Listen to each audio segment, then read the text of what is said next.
జగమే మరపింపజేయునది కన్న తల్లి ప్రేమ. శిశువైనా పశువైనా తన తల్లి బుడికై పరుగులు తీయునులే. జననీ అను మాటలోని తరించు మనిషి జన్మ. ఇలనైనా కలనైనా ఆ అమ్మ రుణమే ఎన్నడు తీరదులే.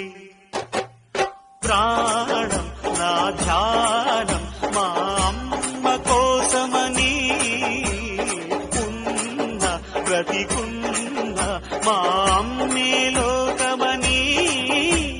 బ్రహ్మైనా అమ్మంటే చాలు మొక్కుతాడురా, ప్రాణంగా చూసేది ఆ పాశమేరా. దేవుణ్ణైనా ఎదిరిస్తాను, కాలాన్నైనా శాసిస్తాను, అమ్ముంటే చాలంట అండగా. అమ్మ అమ్మ మాయమ్మ అమ్మంటే నేను